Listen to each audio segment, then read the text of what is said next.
Assalamu alaikum wa rahmatullahi wa barakatuh. Kansubire muri bulungi. Ya nze nganze siri fine olw'ebigambo ebitambula ku family yange, ku baana bange, ku mama w'abaana bange. Tebinsanyusa.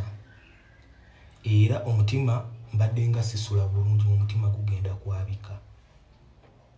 Omutima gugenda kwabika. Era family zaffe nga zigezaako okuŋŋamba Amiri tovaayo kwogera. Amiri tewennyonnyolako. Nate nga sennyonnyolako.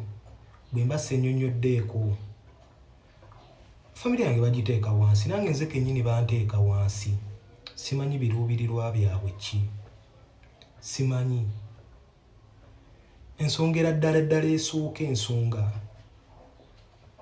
Ebigambibwa nti sirabirira baana bange. Abaana bange mbalabirira. Abaana bange mbalabirira okuva lwe baazaalibwa. Anti nento eddagala twagendayo ku Heather.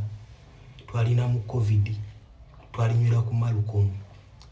Erubaga abasawo nabo banjulira era twagendayo okutandika okunywa eddagala. Era nze yasasula buli kimu. Eddwaliro okuzaala byonna nga nze abisasula. Zahirwa asembyeyo. Buli kimu nze abadde nga asasula okuva ku antinento. Zahira bamuzaalira Kibuli. Mawiro gonna buli wabadde nga mukyala wange azaala mbeerayo okuva nga azadde n'ensulawo ekiro ekyo then ku makya n'envaayo n'engenda n'enkola. Ogwo gubeera musango. Abaana bange mbalabirira tewali n'omu era wabeerayo omuntu yenna avaayo n'agamba nti yakwata lisiiti toba yasasulira ekintu kyonna ku mwana wange agireete. Neno olaba omuntu tababeeramu ebigambo tebivuddemu ffe babiri ate ne muba believinga nga boogera ebigambo ebyo ebinzikakkanya awamu ne famire yange. Ensonga ey'okubiri, sikubangako mukyala wange, sikubangako maama w'abaana bange, simukubangako era sini eri mu video etambula. Maybe they wanted to portray biri ebirala ebya past relationships, maybe nga kye baali baagala okulaga. Enze simukubangako bya bulimba. Era mbasaba omuntu yenna avaayo nga ayogera akakkanya omu ku ffe n'abaana bange yeenoonyeza bibye. Era nze mba mulaba ng'omuntu aduumirwa enjala.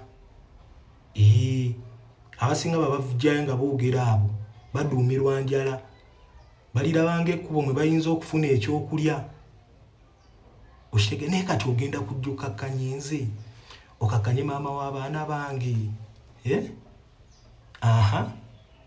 Then kati tomanyi nti waliwo obulamu after social media.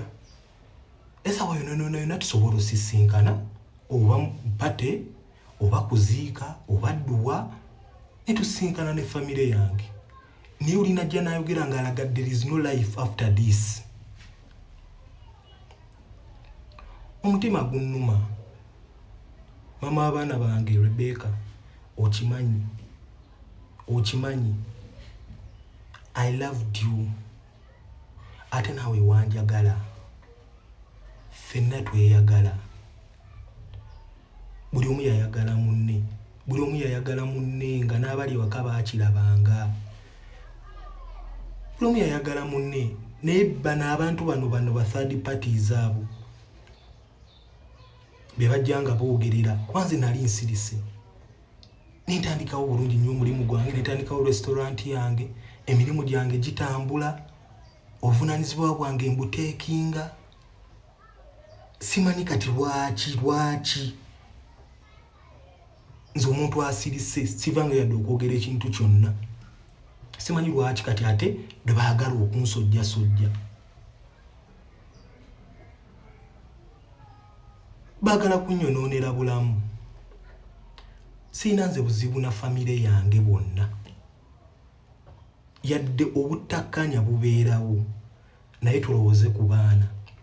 tulowooze ku baana tuve mu bino ono yankola kino ono yakola kiri si birungi tulowooze ku baana kuba abaana bajja kubeerawo olubeerera era bagenda kulabalabe ebintu bino